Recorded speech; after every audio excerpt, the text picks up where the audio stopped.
Okay, a very good morning to all of you, and as usual, welcome back. So here we are back on air and in the middle of discussion of alternating current chapter. ये chapter में कुछ ज्यादा ही mathematics है, तो like continuously हम लोग mathematics ही करते जा रहे हैं. अब क्या करें, है ना? गुड मॉर्निंग मैसेजेस फ्रॉम अंश, हर्षित, आर्यन, पार्थ, गर्व एज यूजुअल, प्रणाम. आर्यन सेज की पिछले साल भी आपने ऐसे स्कीम बना दिए थे कि लाइक पासवर्ड बताने की जरूरत नहीं पड़ता था, वो एक एक करके ऐड होता था. तो इस बार जो है ना, इस बार जो है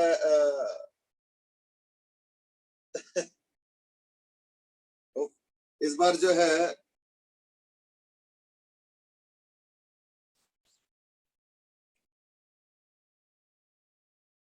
इस बार जो है पासवर्ड बताने का जरूरत ही नहीं है क्योंकि रोज तो एक ही होता है 0000 वाला. हाँ, बात सही है.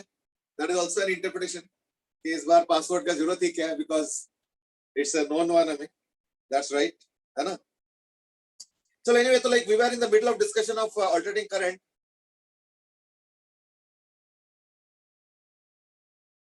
ठीक है, हमने ठीक कर दिया.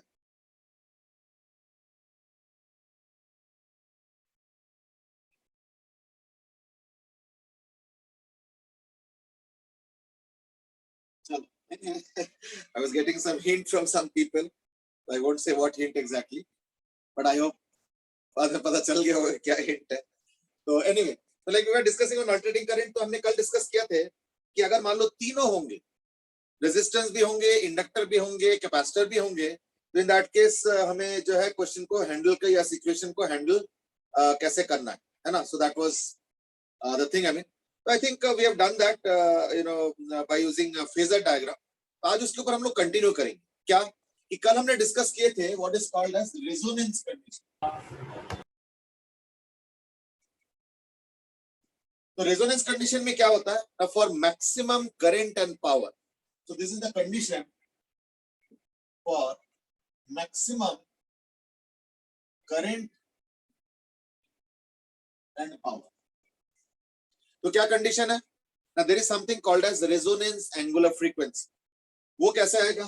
अब देखो, जो I आया था या I नॉट आया था, वो था E naught by under root of R square plus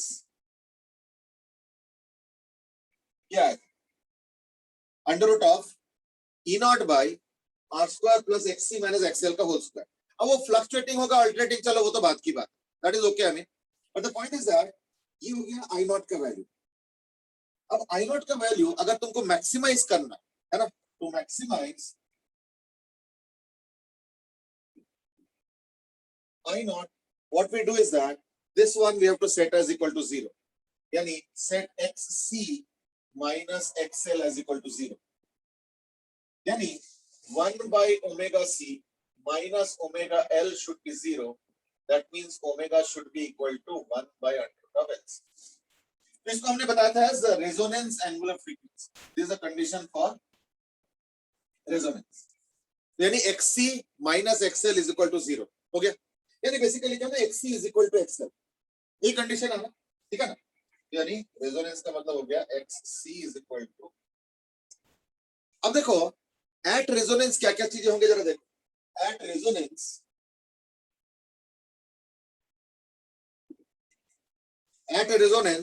क्या क्या होगा? देखो, हमें पता है कि tan phi is equal to what? XC minus XL by R, है ना? हमने देखा ये जो हमने कल डिस्कस किए थे, याद करके देखो. ये R था, ये XL था, ये XC था.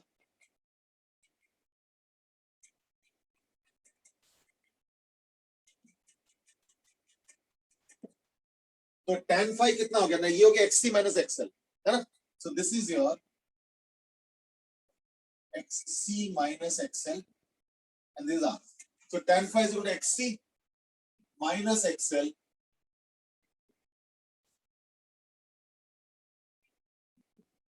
tan phi is equal to XC minus XL upon R. ठीक है? तो इससे क्या होगा ना, पावर फैक्टर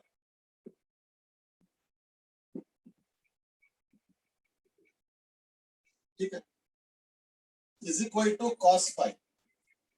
ये भी हमने कल देखा था कि एक एसी सर्किट का जो पावर फैक्टर होता है वो होता है cos फाई, और पावर फैक्टर का क्या रोल है, तो हमने देखा था कि average power is equal to होता है ERMS IRMS into cos phi. That's all. तो इस केस में cos फाई का वैल्यू कितना आएगा, है ना, तो cos फाई का वैल्यू आएगा एट रेजोनेंस, कितना हो जाएगा फिर, cos फाई एट रेजोनेंस कितना हो जाएगा, यस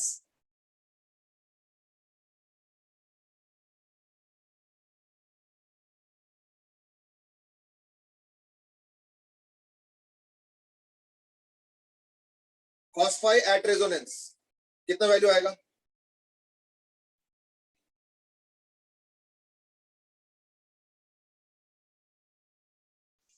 देखो फाई कितना आ रहा है, एट रेजोनेंस क्या होगा, x इक्वल टू एक्सएल, है ना, तो at resonance x equal to XL, that means tan phi क्या होगा, 0। ये देखो ये दोनों बराबर हो गया, तो अगर ये दोनों बराबर हो जाए तो xc माइनस एक्सएल क्या होगा, 0। So tan phi is equal to 0, यानी फाई इज इक्वल टू 0, यानी cos phi is equal to 1। So therefore resonance के टाइम एक स्पेशल फीचर क्या हो गया ना, उसका पावर फैक्टर इक्वल टू 1, यानी therefore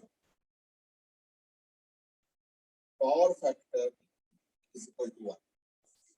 not only that, power factor 1 हो गया, और वॉटलेस करंट क्या हो जाएगा,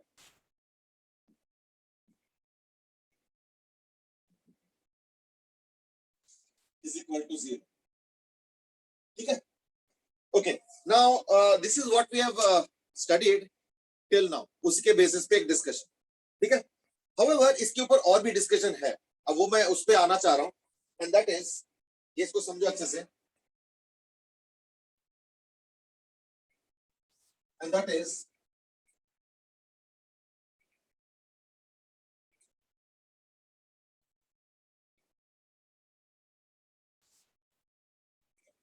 एक्चुअली इस चैप्टर में ना बहुत सारा थ्योरी है before we going to questions, तो थोड़ा सा इसलिए पेशेंस रखो। सक्षम है आज की ये रेजोनेंस से क्या मतलब है ना, देखो रेजोनेंस का मतलब क्या होता है कि जिस समय करंट का वैल्यू मैक्सिमम हो, तो रेजोनेंस का मतलब होता है means for a given R L C and T naught, है ना, तो maximize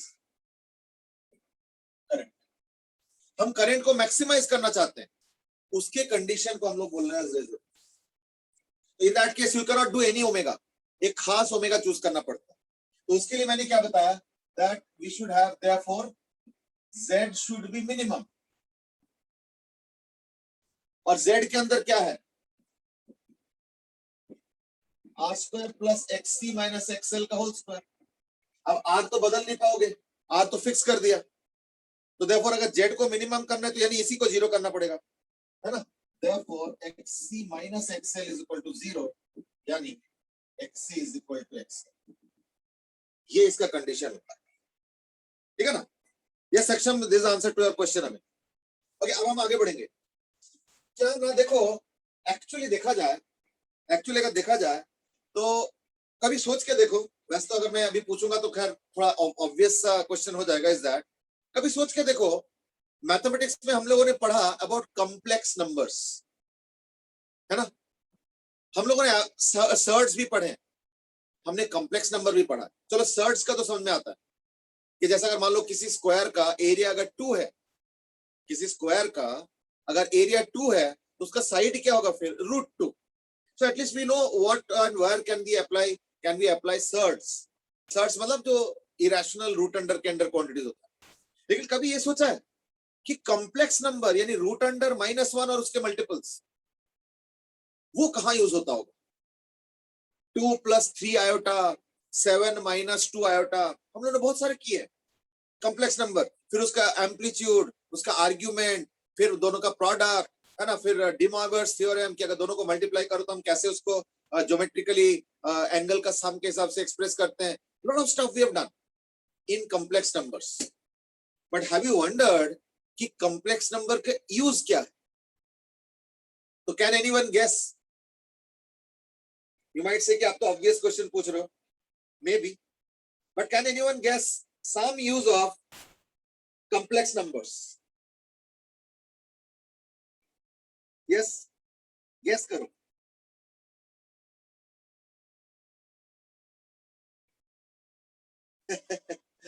I think Aryant has made the obvious guess, I mean, and that is जरूर alternating current chapter में use होता होगा, है ना? Okay, चलो ठीक है. So today I will discuss complex numbers in alternating circuit. Let's see. So I'm going to discuss now complex numbers in alternating circuits.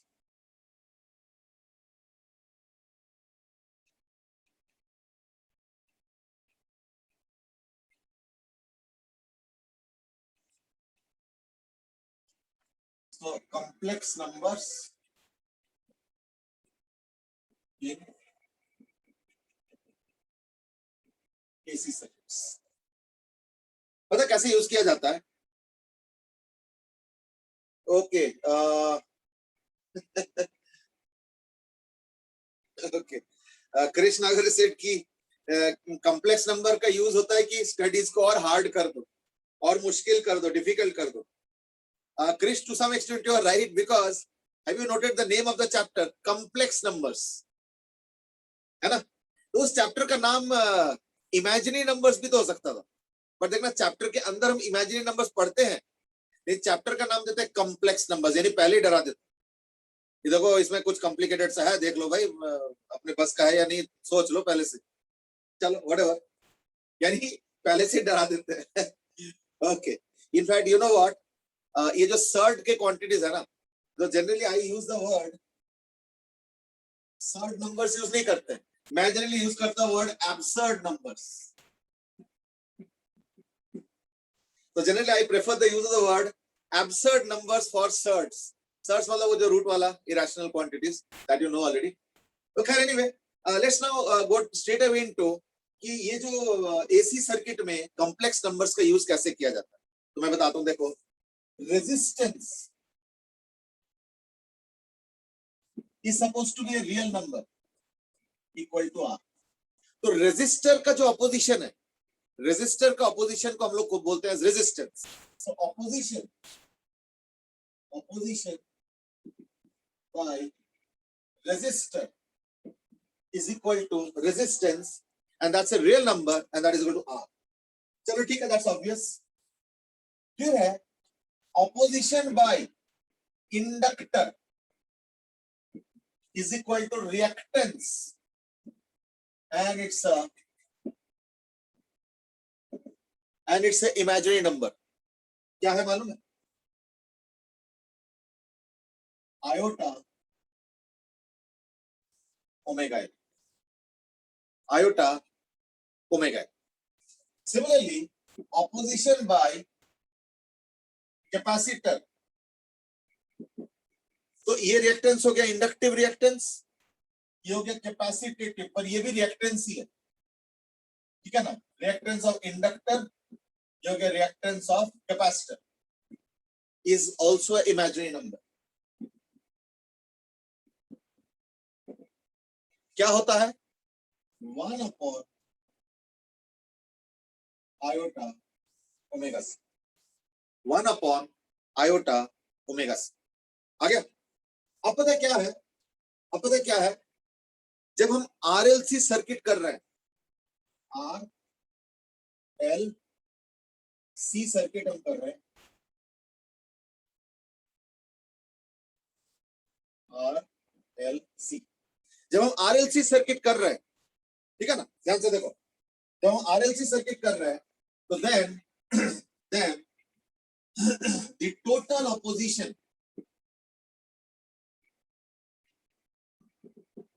ठीक है?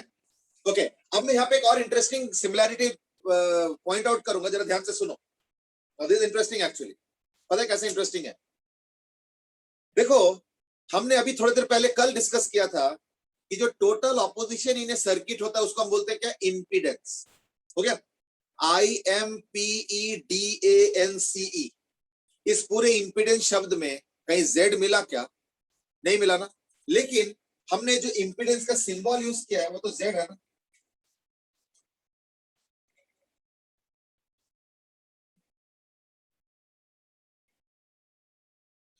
हमने तो ये यूज किया ना, R² plus XC minus XL का होल स्क्वायर का under root. क्या नहीं यूज? यही होता ना इंपीडेंस। तो उसके लिए इंपीडेंस वर्ड से हमने Z सिंबल यूज किया। ये Z एक्चुअली कॉम्प्लेक्स नंबर के Z से आया हुआ है। तो देयरफॉर अल्टरनेटिंग करंट का जो पूरा ट्रीटमेंट है ना साइनसॉइडल, और दूसरे की बात नहीं कर रहा, वो सारा कॉम्प्लेक्स नंबर से होता है। ठीक है ना? तो therefore the total opposition is a complex number Z। क्योंकि ये दोनों सीरीज में है तो क्या हो जाएगा? R प्लस इंडक्टर का क्या है? Iota omega plus iota omega. Capacitor के क्या है? 1 upon iota omega plus 1 upon iota omega. अब मैं अगर आयोटा से ऊपर नीचे मल्टीप्लाई कर दूंगा तो इन दैट केस नीचे आयोटा स्क्वायर हो जाएगा, ऊपर आयोटा तो वो -1 में आ जाएगा। तो is equal to R plus iota into omega L minus 1 by omega. तो मैंने क्या किया, इसको इंटू आयोटा बाय आयोटा करके, वो तो तुम लोग को अच्छे से मालूम है, इसमें तो कोई ऐसे नहीं कोई बात नहीं है। तो therefore this is the complex opposition that N alternating circuit offers. ठीक है ना? तो यानी ये हो गया complex opposition. So this is the complex opposition. This is the complex opposition that we get. Yeah. और सुनो यहाँ पे दो चीजें आता है कॉम्प्लेक्स नंबर में। अगर x प्लस आयोटा y होता है तो दैट उसका दो चीज होता है। एक होता है उसका एम्पलीट्यूड यानी मॉड, और एक होता है आर्ग्यूमेंट यानी net impedance in AC circuit is equal to modulus of the complex opposition. And not only that, complex number के एक एम्पलीट्यूड होता है और साथ में एक आर्ग्यूमेंट भी होता है, यानी उसका एंगल भी होता है। वो आर्ग्यूमेंट इस केस में क्या होगा? It is the phase difference between the voltage and the current. Therefore, and the argument is the phase difference between voltage and current. इसलिए जो मैग्नीट्यूड ऑफ जेड आएगा वो यार कैसे, ये देखो ना, R² plus omega L minus omega 1 by omega C का होल स्क्वायर। तो ये अब वो XC माइनस XL ना हो गया, XL माइनस XC हो गया, तो it's okay. In any case वो स्क्वायर होना ही है, इससे कोई ज्यादा फर्क तो पड़ने वाला है नहीं। तो देयरफॉर यार नॉट ओनली दैट, अब आर्गुमेंट क्या आता है ना, हमें पता है कि अगर x प्लस आयोटा y होता है तो आर्गुमेंट क्या होता है? tan inverse y by x। तो इसमें आर्गुमेंट हो गया tan inverse y by x। y बोलते हैं xl minus xc, xl minus xc by r।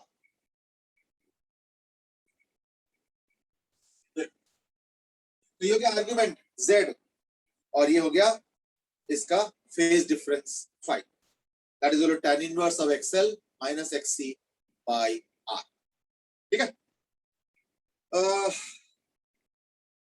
Now सक्षम से इसकी, ये तो वेक्टर वाला ही हुआ, बस कार्टेशियन की जगह आर्गेंट प्लेन में चले गए।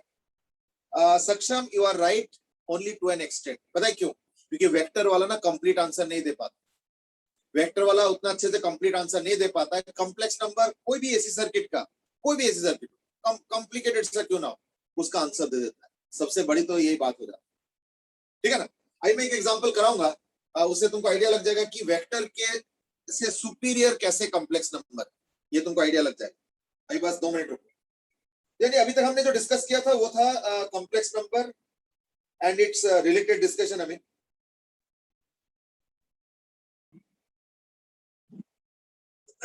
तो अब मैं एक एग्जांपल दूंगा.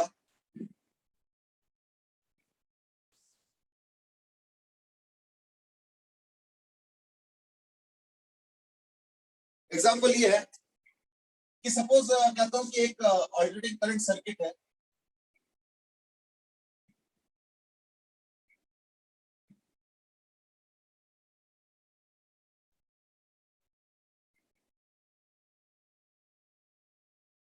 ठीक है, और इस सर्किट का जो ओमेगा है वो है suppose E is equal to 20 sin 5t. I think it's okay. ये रेजिस्टेंस है मान लो 2 ओम, और जो कैपेसिटेंस है वो है सपोज 0.2 फैराड. नहीं,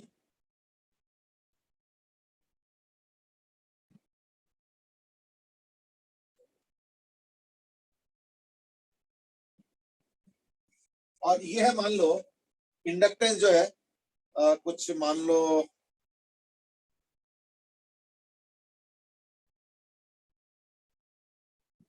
0.2 हेनरी.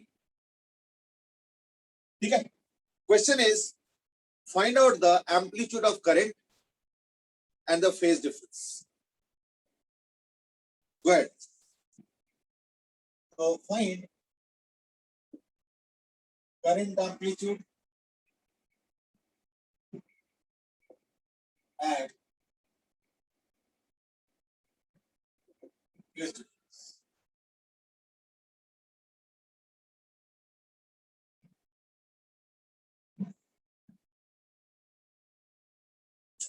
चलो गो अहेड.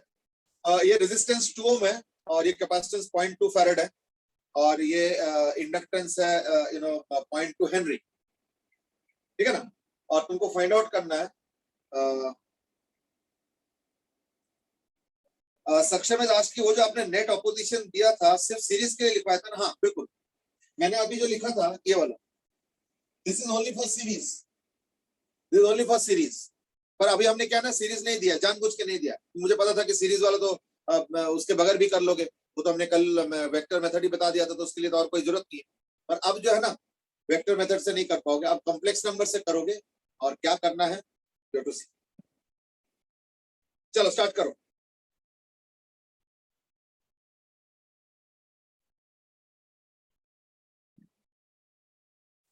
पहली बात तो इसका होता है 1 अपॉन आयोटा ओमेगा, है ना.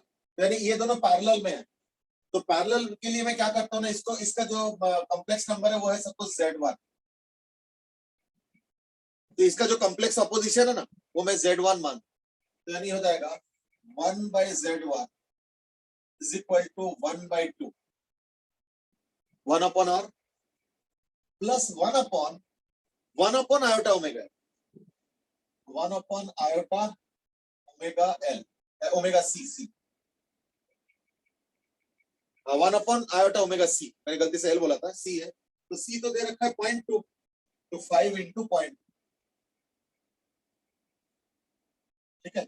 या तो ये तो ऊपर चला गया, तो यानी कितना आ गया ना 0.5, 0.5.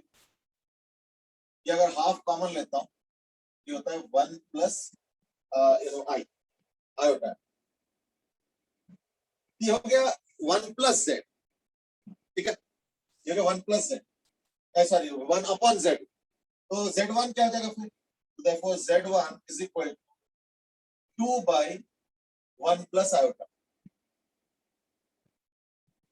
नहीं, half common 2 iota, 1 plus 2 iota. Okay, one answer has come from Arihant, and that is 0.92 for current, and the other has come from Shreyashi, and that is 9.9 is the correct. चलो यानी अलग अलग आंसर्स आ रहे हैं. चलो मैं देखता हूँ, कोई बात. तो इसका हाफ अगर कॉमन लेता हूँ तो ये हो जाएगा 5 into 0.21, तो यानी आयोटा चला गया, यानी 1/2 प्लस आयोटा, फिर 1/2 आयोटा.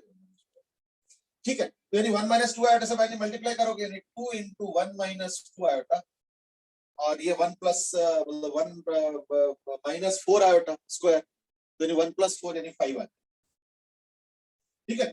तो Z1 आ गया 2/5 इंटू दिस, तो यानी equal to 0.4 minus 0.8 iota,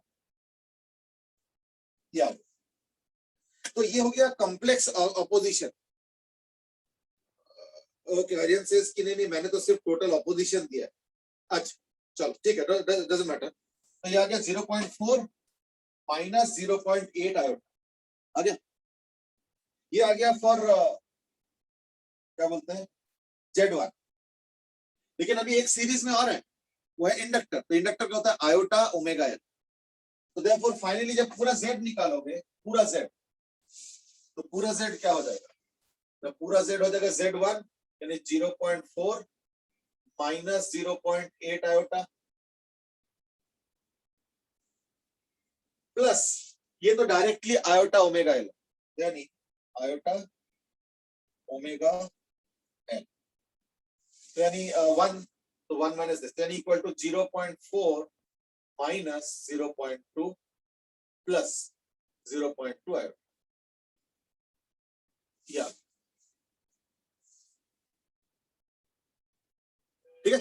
0.4 plus 0.2 iota is the complex opposition that you are going to get finally.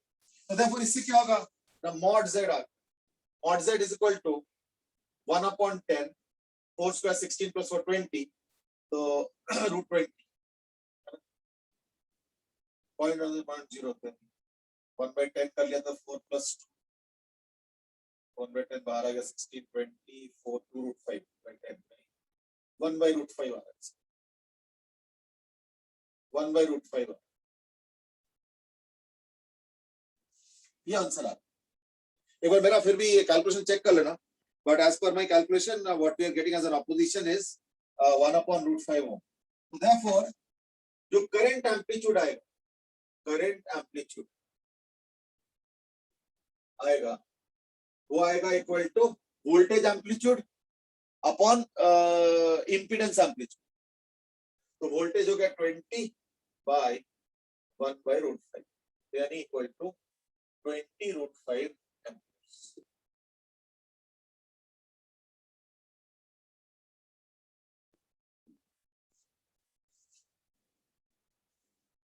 ठीक है, एक बार देख लो, ये करंट एम्पलीट्यूड आ गया 20 root 5। अब एक फेज डिफरेंस का कंसेप्ट है, तो फेज डिफरेंस कंसेप्ट क्या होगा, tan इनवर्स ऑफ हाफ, तो phi is equal to tan inverse of half. लेकिन एक चीज थोड़ा सा याद रखना है ना, tan इनवर्स ऑफ 0.2 by 0.4 तो यानी हाफ होगा, tan इनवर्स ऑफ 0.2 by 0.4 करके हाफ आ गया। अब सुनो, एक चीज याद रखना इज दैट, एक चीज याद रखना इज दैट जब भी हम कॉम्प्लेक्स नंबर से फेज डिफरेंस निकालेंगे, ये कॉम्प्लेक्स नंबर में याद करके देखो आया था XL माइनस एक्स, है ना, यानी इससे क्या होगा ना, करंट का लैग पता चलेगा। तो अगर करंट का एक्सप्रेशन लिख रहे हो तो वोल्टेज से उतना पीछे करना। तो tan इनवर्स हाफ का तो वैल्यू तो खैर मुझे भी नहीं पता, but at least what I can finally right is that therefore I का एक्सप्रेशन क्या हो जाएगा, द करंट एम्पलीट्यूड आया 20 root 5, यानी 20 root 5 इनटू sin 5t, क्योंकि phi पॉजिटिव आया, phi पॉजिटिव आया और कॉम्प्लेक्स नंबर में जो phi आता है वो है the lag of the current vis-a-vis voltage, या कह सकते हो lead of the voltage vis-a-vis current, वो आता है, ठीक है ना। तो इन कॉम्प्लेक्स नंबर तो ध्यान रखना, in complex number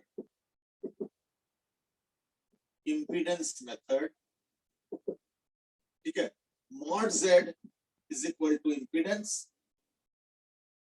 and argument of z is equal to lead of E over I। तो जो कॉम्प्लेक्स नंबर यूज करके अगर तुम इंपीडेंस निकालते हो सर्किट का, उसमें जो सॉल्व हो क्या आएगा, वो क्या आएगा, the lead of the voltage over the current, that's what you are going to get, ठीक है ना, lead of voltage over current.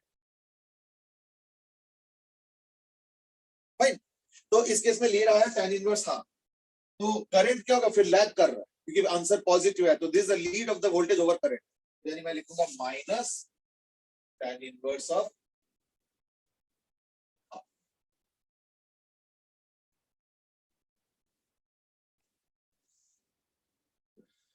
That side. एक बार कैलकुलेशन चेक कर लेना, अगर मान लो कैलकुलेशन सारा सही है तो in that case this is answer. ठीक है, फिर भी चेक कर लो, just check once।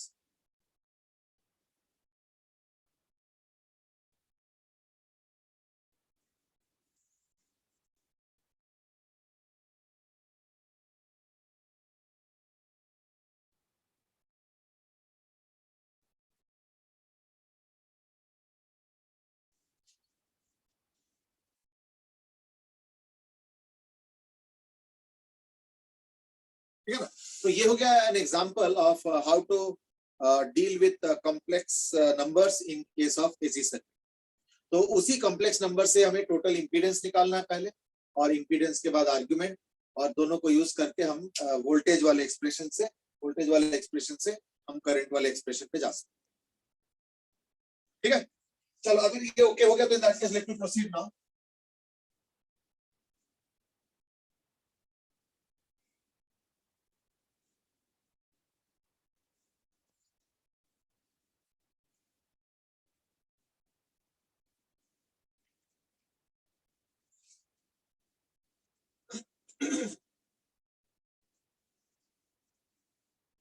next we discuss next we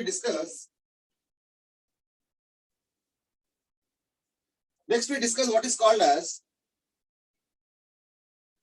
as the quality factor of an AC. Quality.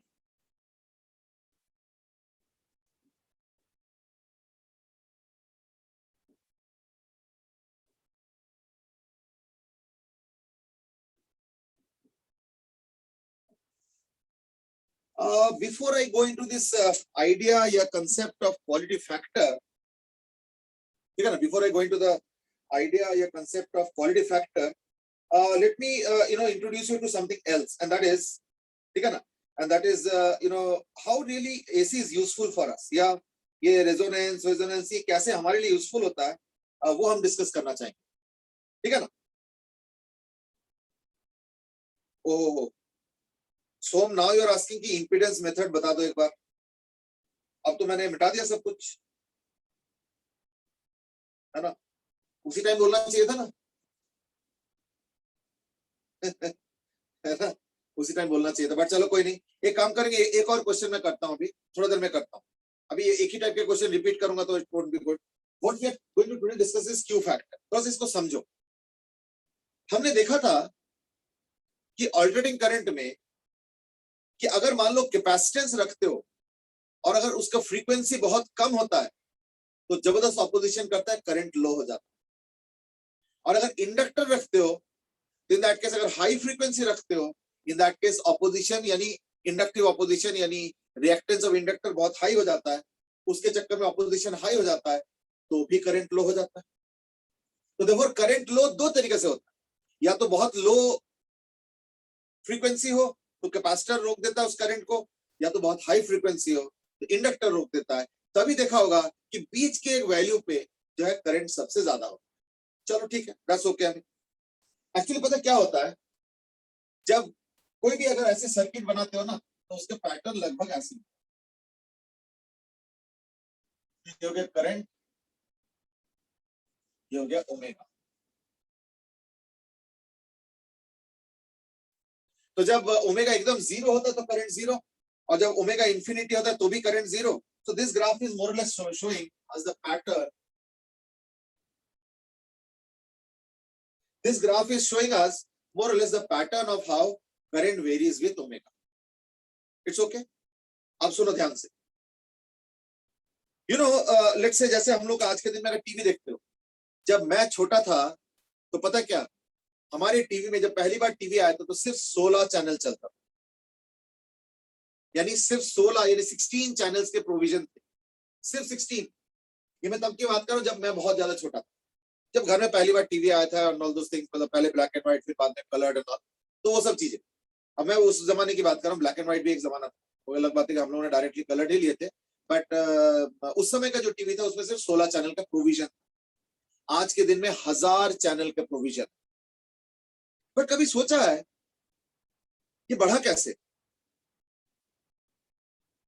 सक्षम है सेड की क्या ये कॉम्प्लेक्स नंबर वाला अप्रोच का प्रूफ हो गया? नहीं नहीं, प्रूफ तो दिया ही नहीं, क्योंकि हम लोग का सिलेबस का पार्ट नहीं है, ये सिलेबस नहीं है, और ये कॉम्प्लेक्स नंबर वाला आइडिया ऑब्जर्वेशन से आया, ठीक है ना। और दूसरी बात ये कि इसका प्रूफ तो खैर हम लोग करेंगे भी नहीं, क्योंकि as I said it's not a part of syllabus, it is just a technique or a method to solve slightly more complex AC circuits. तो आई डोंट नो कि इस तरीके से क्वेश्चन कोई आएंगे या नहीं आएंगे, but just for your knowledge हमें कि कॉम्प्लेक्स नंबर को हम कैसे अल्टरनेटिंग करंट में यूज कर सकते, ठीक है। सो that was the basic underlying thought है, ठीक है ना। चलो खैर, एनीवे जो मैं कह रहा था इज दैट अब हमारे टाइम पे 16 चैनल, ये 16 चैनल, उससे भी पहले मैं एक और एग्जांपल बताता हूँ, वो है रेडियो का एक्सपीरियंस। पता है जब हम बचपन में जब रेडियो यूज करते थे, तुम लोग जब एफएम यूज करते हो, पहली बात तो रेडियो आजकल कोई यूज ही नहीं करता है, बट कुछ लोग चलते फिरते ऐसे एफएम यूज कर लेते। एफएम में देखा होगा एक चीज की ट्यूनिंग करते हैं। Now what do you mean bye tuning of FM? Tuning of FM का मतलब होता है कि तुम एफएम को पहले ट्यून करते हो, यानी सर्च करते हो।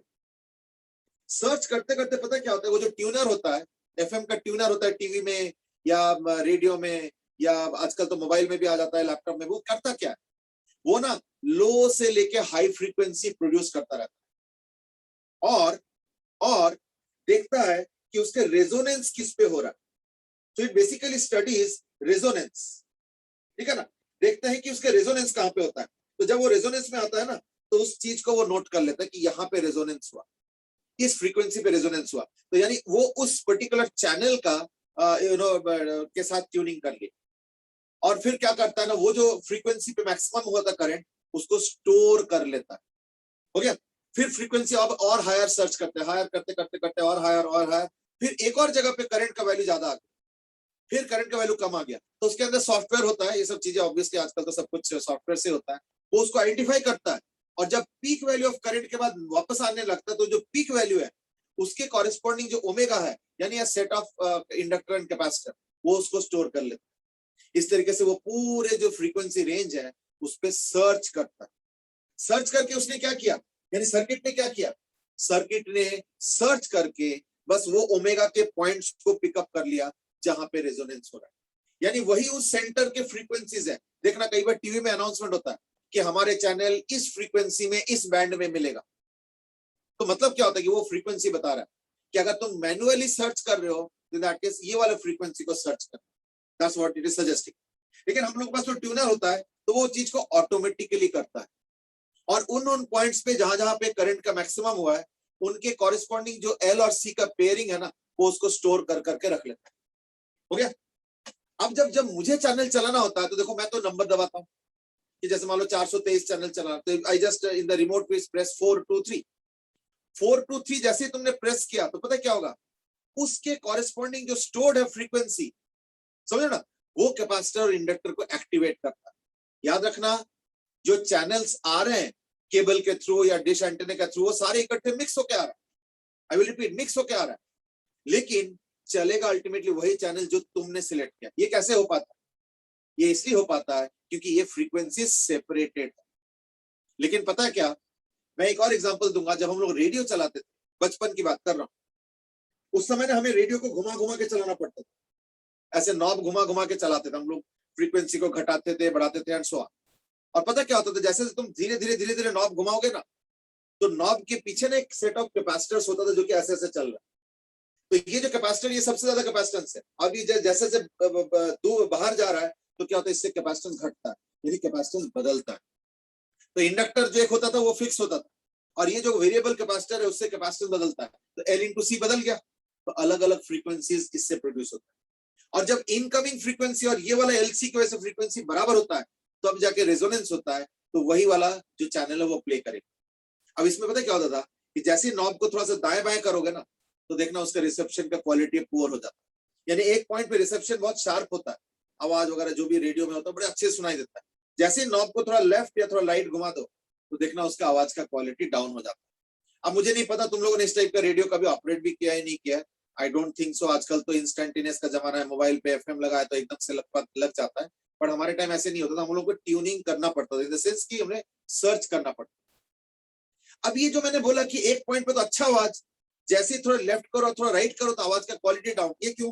क्योंकि रेजोनेंस का देखो ये वाला, इस समय देखो हाईएस्ट करंट है, यानी सबसे शार्प आवाज भी होगा, वॉल्यूम भी हाई होगा, सब कुछ। जैसे ही थोड़ा सा नॉब घुमाओ तो इन दैट केस कैपेसिटेंस बदल जाता है, तो एलसी का वैल्यू बदल गया, इन दैट केस क्या होगा, ये फ्रीक्वेंसी यहां चला गया, अब जो करंट है वो इतना ही है। ऑब्वियसली इस करंट पे रिसेप्शन का क्वालिटी से लेकर वॉल्यूम सब हाई होता है, और यहाँ पे आके क्या होगा ना, ये लो हो जाएगा नेचुरली, फिर डिफेक्ट हो जाता है फिर, यानी अब क्या होगा ना, आवाज का जो क्वालिटी होगा वो उतना अच्छा नहीं होगा, ठीक है ना। तो दैट्स हाउ, तो देयरफॉर ये जो आवाज का क्वालिटी वगैरह सब डिसाइड होता था पहले, ये क्या होता था ना, डिसाइड होता था because of the frequency and the tuning. अब एक प्रॉब्लम है, समझो प्रैक्टिकल प्रॉब्लम पता है क्या है, ये देखो सपोज एक का रेजोनेंस ऐसे है और दूसरे का रेजोनेंस ऐसे है, इस तरीके से तो चैनल चलेगा, पता है क्यों नहीं चलेगा?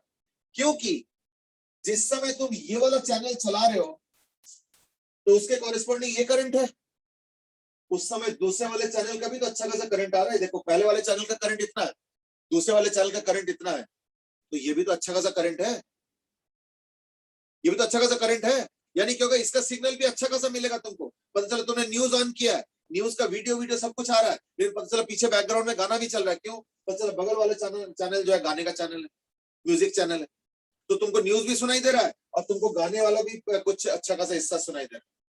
ऐसे चैनल में एक दूसरे को डिस्टर्बेंस हो जाता है। फिर हम क्या करें, हम चाहते हैं कि चैनल्स के रेजोनेंस काफी सेपरेट हो, फिर एक दूसरे के इंटरफेरेंस कम होगा। कैसे? अगर मान लो रेजोनेंस ऐसे हो जाए, ये देखो, और दूसरे का ऐसे, तो पता है फायदा क्या हो गया? जब पहले वाला चैनल चल रहा है तो देखो उसका करंट इतना हुआ, तो उस समय ऐसे नहीं कि दूसरा वाला गायब हो गया, लेकिन दूसरे वाले चैनल का करंट देखो कितना है, ये देखो कितना सही, यानी उसका सिग्नल लगभग ना के बराबर है। ये फायदा हो जाता है, समझ ना, ये जो है तुम्हारे इस केस में फायदा हो जाएगा। तो यानी जब ये वाला चैनल चल रहा है तो ये वाला चैनल उस समय ना के बराबर, तो यानी सुनाई नहीं देगा तुमको कुछ। नॉट ओनली दैट, जब ये वाला चैनल चल रहा है तो उसका करंट इतना हुआ, लेकिन उस समय देखो पहले वाले का करंट ना के बराबर, पहले वाले का ना के बराबर, यानी पहले वाले का सिग्नल अब उसमें ज्यादा इंटरफेयर नहीं करता। हमें ये वाला चाहिए, ये वाला चाहिए, ये वाला नहीं चाहिए। क्यों? क्योंकि इसमें पहला वाला चैनल जब चल रहा है तो दूसरा वाला भी देखो अच्छा खासा इंटरफेयर करता है, वैसे तो एक दूसरे का आवाज मिक्स हो जाएगा तो बड़ा इरिटेटिंग सा लगेगा। यानी हमें चैनल्स सेपरेट चाहिए, but you know what, there is a problem. Separate करने का मतलब क्या होता है? बहुत दूर दूर रखना। अगर मान लो फ्रीक्वेंसीज बहुत दूर दूर रखोगे एक एक चैनल का, जैसे मान लो suppose 100 unit of frequency radio वालों को दे दिया गया, भाई ये इस 100 यूनिट में तुमको चलाना है, कोई चैनल कोई चैनल कोई चैनल कोई चैनल चलाओ। अगर हर एक के फ्रीक्वेंसी के बीच में 10-10 का गैप होगा तो 100 यूनिट में या 100 यूनिट ऑफ फ्रीक्वेंसी रेंज में सिर्फ 10 ही तो चैनल चल पाएगा। लेकिन अगर मान लो गैप 5 यूनिट का कर दो या 5 हर्ट्ज का कर दो तो उसी 100 में क्या होगा, 20 चैनल चल सकता है। यानी कायदे से दूर होना चाहिए प्रैक्टिकली, लेकिन वो एक प्रैक्टिकल प्रॉब्लम खुद है। क्यों? अगर दूर रखोगे, इन that case number of channels जितना फिट हो पाएगा in the spectrum that is available for radio communication, वो नंबर ऑफ चैनल्स कम हो जाएंगे। खुद सोचो, और अगर मान लो नंबर ऑफ चैनल्स कम हो जाए, अगर मान लो नंबर ऑफ चैनल्स कम हो जाए तो ऑटोमेटिकली क्या पता क्या प्रॉब्लम होगा कि अच्छा तो ये होगा कि दूर हो गए, लेकिन नंबर ऑफ चैनल्स कम हो जाएगा तो फिर कमर्शियली वायबल नहीं होगा। तो देयरफॉर हम फंस गए।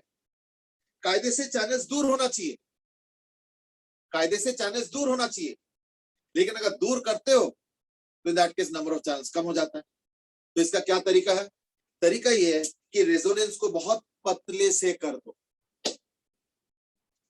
तरीका ये है कि रेजोनेंस को बहुत पतले से कर दो। यानी रेजोनेंस ऐसे कर,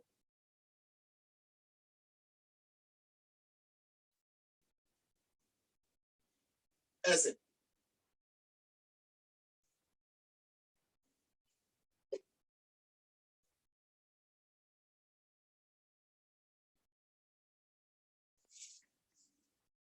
अब देखो दोनों तरफ फायदा हो गया। कैसे फायदा? ये हो गया कि जब ये चैनल चल रहा है तो दूसरा देखो इंटरफेरेंस कम हो गया, तो इससे बच गए। और देखो नंबर ऑफ चैनल्स भी बढ़ गए। देखो इसमें तो इतना जगह में से सिर्फ 2 ही चैनल फिट हो पाए, अब देखो 4 चैनल फिट हो गए। यानी हमें क्या चाहिए पता है? हमें चाहिए sharp resonance.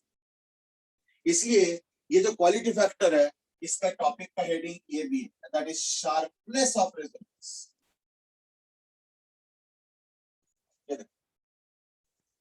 So now we are talking about what? Sharpness of resonance. समझ में आए? That's what we are now wanting to say.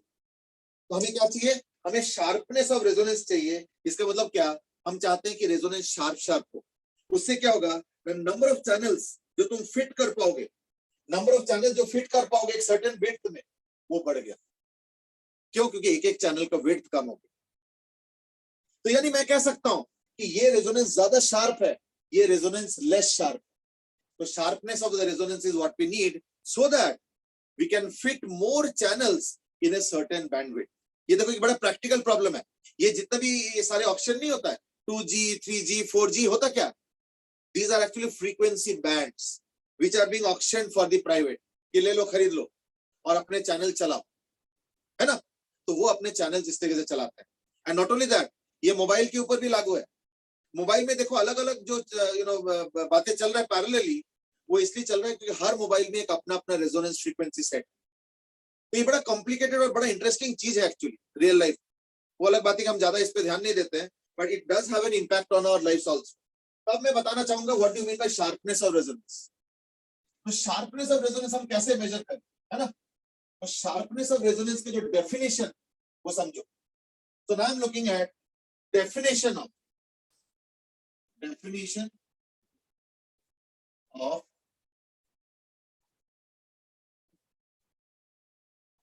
Sharpness of resonance.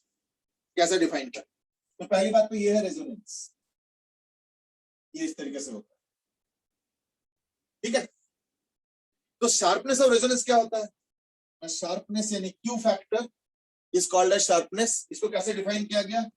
Omega are, यानी resonance angular frequency upon width of resonance.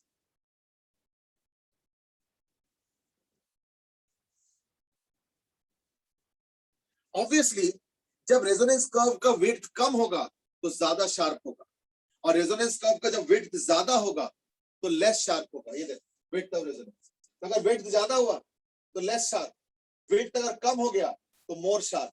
I think that's logical. Now you might से width कैसे major करोगे? Width तो अलग अलग जगह पे अलग अलग होता है। अगर तुम इसका विड्थ देखोगे तो यहाँ पे अलग है, इसका यहाँ पे विड्थ अलग है, इसका यहाँ पे विड्थ अलग है। तो विड्थ को कैसे मेजर किया जाए? बड़ा लॉजिकल चीज है। तो देखो अब मैं यहाँ पे डिफाइन करूंगा इस दैट विड्थ को मेजर करने के लिए, विड्थ को मेजर करने के लिए साइंटिस्टों ने एक डेफिनेशन दिया। क्या डेफिनेशन दिया? जरा ध्यान से सुनो। देखो ये जो रेजोनेंस होता है ना, यहाँ पे होता है मैक्सिमम पावर, ये होता है पी मैक्स। यानी उस पीक पे ऑब्वियसली करंट सबसे ज्यादा है, तो यानी पावर भी सबसे ज्यादा है ना? तो साइंटिस्टों ने बोले एक काम करो, लेट्स से पीक पावर कुछ वैल्यू है 50 100 80 90 कुछ है। तो अगर 80 है तो इन दैट केस 40 पे एक लाइन बना दो, यानी यहां पे रख दो पी मैक्स बाई 2। देख लो पी मैक्स बाई 2, और यहां पे एक लाइन ड्रॉ कर लो, ये ठीक है, यहां पे एक लाइन ड्रॉ कर लो।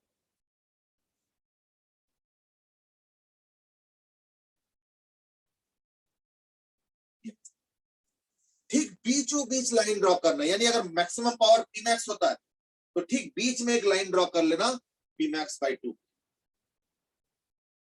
ठीक है? ये दो जगह पे कट करेंगे, इसको हम लोग बोलेंगे एज विड्थ ऑफ रेजोनेंस पर, और इसका जो फ्रीक्वेंसी है वो तो यहां पे है ही ये. So that becomes now the definition of quality of resonance. तो quality of resonance कैसे मिला? Quality of resonance मिला resonance frequency omega upon width of the resonance curve. ठीक है ना? So we get the quality factor as omega r upon width. देख लो अच्छे से. ठीक है, अच्छे से देख. So now our approach will change to what? To find out the width of that resonance curve. चलो देखते हैं कैसे निकाला जाए, है ना?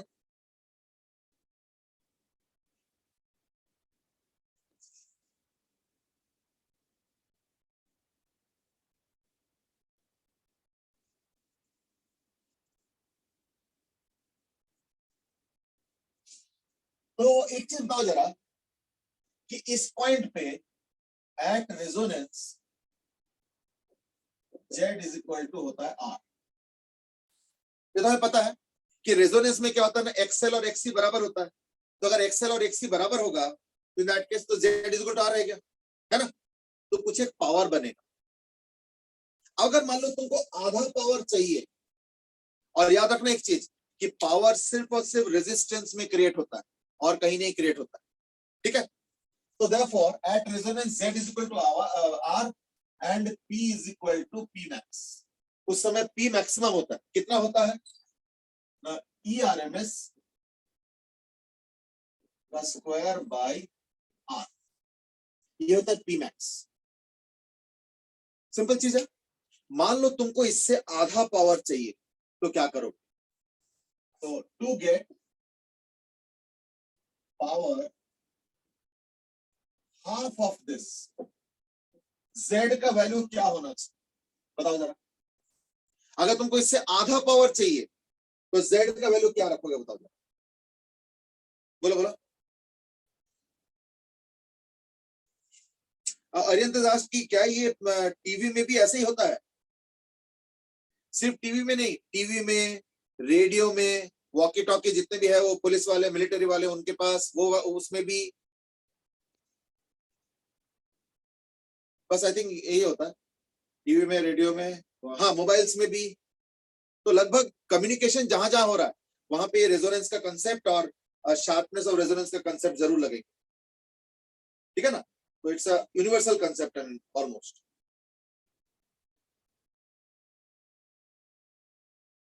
देख लो. To get power half of this, what should be equal to Z?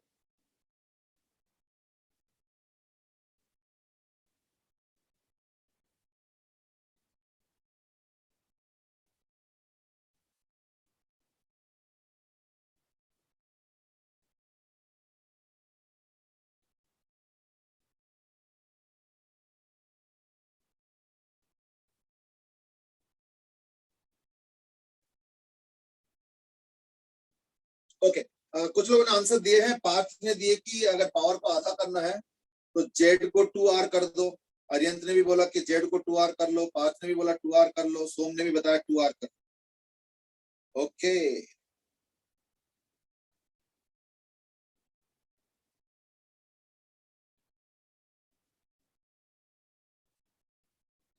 Okay, interestingly answer पता क्या है? Now can you tell me why Z is √2R ले रहा हूं मैं? क्या बता सकते हो कि मैं √2R क्यों ले रहा हूं?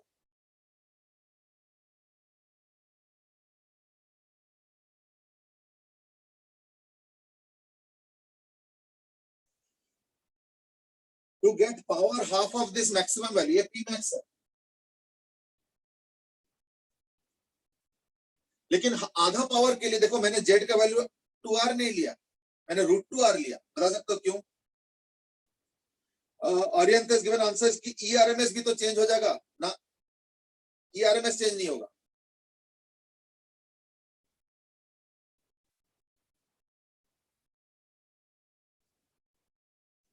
Okay, Saksham has now given answer which is more or less acceptable, and that is इस केस में I का भी चेंज हो जाएगा.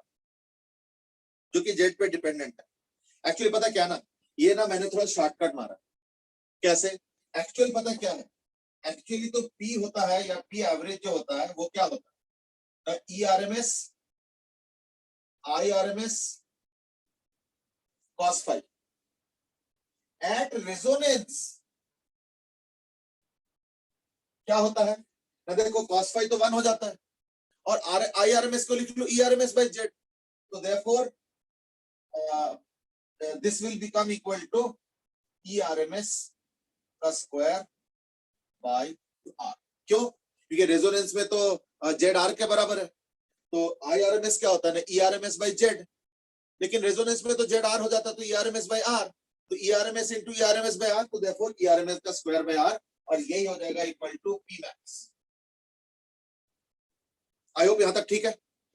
अब एक प्रॉब्लम, पता है प्रॉब्लम क्या है, अगर मान लो तुम जेड का कुछ वैल्यू कर दो तो क्या हो जाएगा, पी एवरेज हो जाएगा अब dash is equal to E R M S, चलो वो तो उतना ही है, into I R M S. I R M S क्या होगा ना, E R M S by Z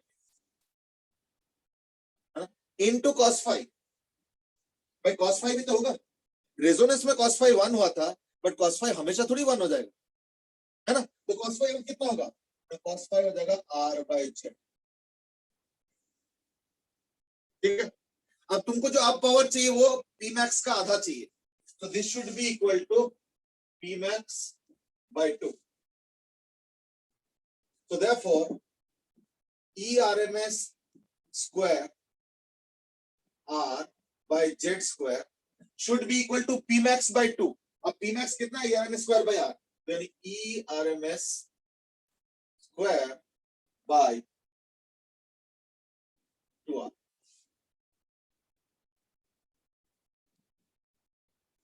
देखो ठीक है, तो ठीक है ना, तो Z square is equal to 2R square, यानी Z is equal to √2R। इसका मतलब क्या है कि अभी मुझे फिलहाल करना क्या है ना, मुझे निकालना है वो वाला पॉइंट जहां पे पावर आधा हो जाता है। पावर आधा जहां पे होता है ना, वहां पे जेड का वैल्यू √2R करना पड़ेगा। ये देखो इसका डेरिवेशन कर दिया मैंने, तो यानी Z is equal to 2R से नहीं चलेगा। कि तुम सोचोगे कि ईआरएमएस का स्क्वायर, ईआरएमएस तो वोल्टेज का है, तो वो तो इंडिपेंडेंट है ना, पर एक्चुअली ये इसका फाइनल फॉर्म है, इसका एक्चुअल फॉर्म ये नहीं है, एक्चुअल फॉर्म ये है ERMS IRMS cos phi, that has to be used.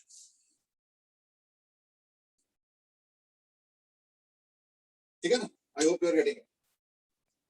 चलो अब हम आगे बढ़ते हैं, यानी Z is equal to √2R चाहिए, चलो ठीक है, तो Z is equal to √2R अगर होगा, अब मैं इसको यूज करूंगा यहाँ पे, यहाँ तो चलो Z is equal to R है, तो जेड होता क्या है, therefore R square plus 1 by omega c minus 1 by minus omega L का whole square is equal to Z square, यानी इस केस में क्या होगा, √2R का होल स्क्वायर, यानी 2R स्क्वायर, यानी 1 by omega c minus omega L का whole square is equal to R square, यानी 1 by omega c minus omega L is equal to R। देख लो अच्छे से, इससे क्या होगा ना, इससे ये होगा, क्या हम कैलकुलेशन को आगे बढ़ाएंगे,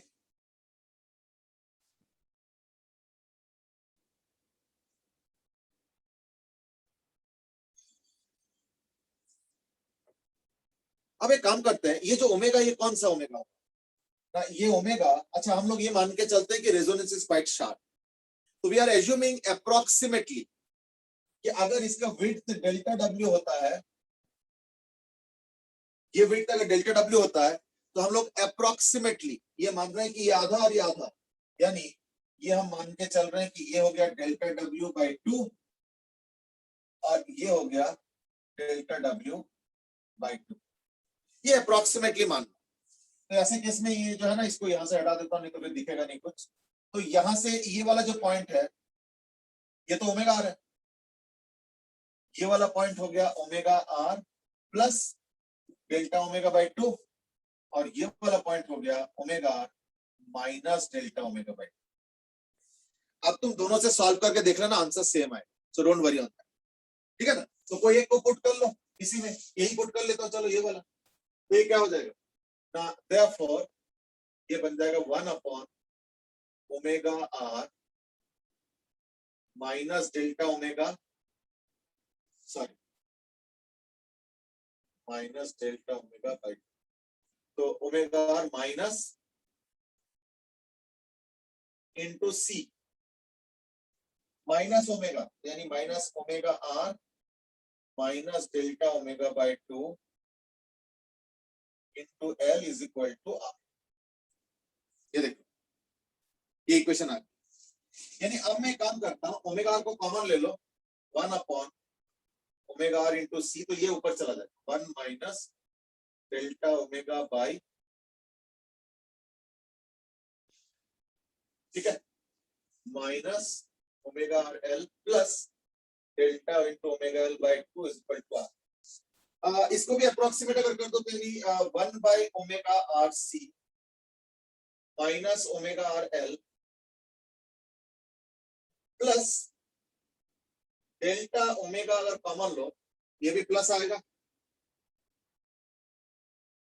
है ना, टू द पावर माइनस, ये प्लस आ जाएगा, ये वाला ये जगह डेल्टा ओमेगा कॉमन लो तो 1 by 2 omega R square C plus L by 2, क्या काम करो बाई 2 कॉमन ले लो, ये झंझट ही खत्म हो गया, plus L is equal to R. तो मैं ना कुछ कुछ कॉमन ले रहा हूँ क्योंकि आज एकदम टाइम नहीं है, like I mean rush slightly, ठीक है ना, ये आ गया। अब एक काम करो, ये तो देखो कैंसिल होकर 0 हो जाएगा, क्यों, क्योंकि एट रेजोनेंस क्या होता है, this is nothing but एक्ससी, this is nothing but XL, और वो भी रेजोनेंस वैल्यू के साथ, तो रेजोनेंस में तो एक्सएल एक्ससी माइनस एक्सएल 0 होता है, तो ये तो पूरा 0 होगा। अब इस पे खेल है, यानी therefore delta W by 2 into, अब जरा देखो ओमेगा स्क्वायर आर क्या होता है, मतलब ओमेगा आर का स्क्वायर क्या होता है 1 अपॉन एल सी, यानी हो जाएगा 1 upon 1 by L C into C plus L is equal to R. ये C C cancel, L plus L 2 L हो गया, भी खत्म, यानी delta omega is equal to R by L R. Actually L plus L 2 L हुआ तो 2 L का 2 क्या, चलो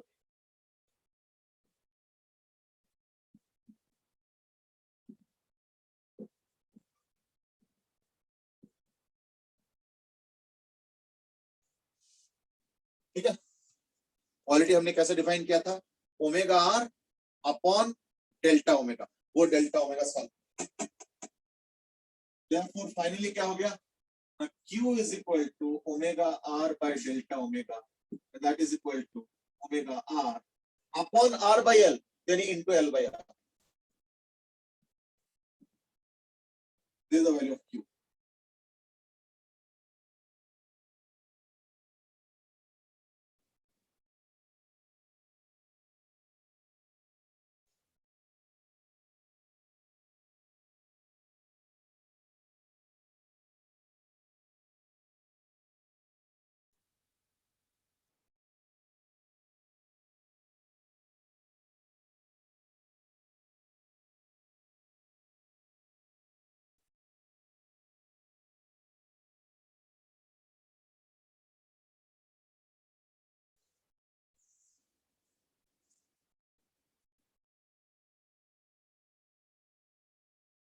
Yeah. So we've just found out that the quality factor is equal to what? The resonance frequency omega r into L upon R. अब ये थोड़ा सा मेहनत वाला डेरिवेशन है, मुझे मालूम है ना, इससे भी ज्यादा मेहनत तो एनालिटिकल मेथड जो कि मैं कराऊंगा, देखता हूँ अगले क्लास में या उसके अगले क्लास में। So we have finally managed to get what is called as quality factor. अब इसका क्या रोल है और क्वालिटी फैक्टर को एग्जैक्टली कैसे अप्रिशिएट करते हैं, और इसका जो डेरिवेशन कल को हो सकता है कि डेफिनेशन एग्जाम में बदला जाए, तो in that case quality factor का नया डेरिवेशन या डेफिनेशन क्या होगा all these things are the ones that we are going to finally study in tomorrow next classes section. I mean session. Before we go, so like अभी तो weekend आ रहा है. Before I leave, I mean I will remind you again for Sunday filling up that chart for progress. Of course, I will remind you as well, which I do every Sunday. I mean, I will do it this week as well. तो इस chapter को जो है ना लगभग हम लोग Monday Tuesday तक थ्योरी खत्म कर देंगे. तो इन दैट केस फिर हम उसके बाद एक आध दिन जो है क्वेश्चंस प्रैक्टिस, वैसे तो बीच बीच में भी क्वेश्चन कर लेंगे, वही ज्यादा अच्छा रहेगा. तो क्वेश्चंस उसके बाद बीच में जो है प्रैक्टिस कर लेंगे, ठीक है ना. एक्चुअली इसमें बहुत ज्यादा थ्योरी है. अभी तो सारे टॉपिक्स भी खत्म नहीं हुए, अभी तो टॉपिक्स भी 2-3 और बचे. ठीक है ना, लॉट ऑफ थ्योरी है. चलो एनीवे, अब जो है सो है, वो तो कुछ कर नहीं सकते हो, है ना. तो like we can't help it. So anyway, that's the end of the discussion for the day. Okay, I think that's it for today. We'll be continuing on Monday. Enjoy the weekend and don't forget to fill up the weekly progress chart on Sunday. Chalo, have a good day. आज के लिए इतना ही. Have a nice weekend as well. Bye bye. Harshit, thank you.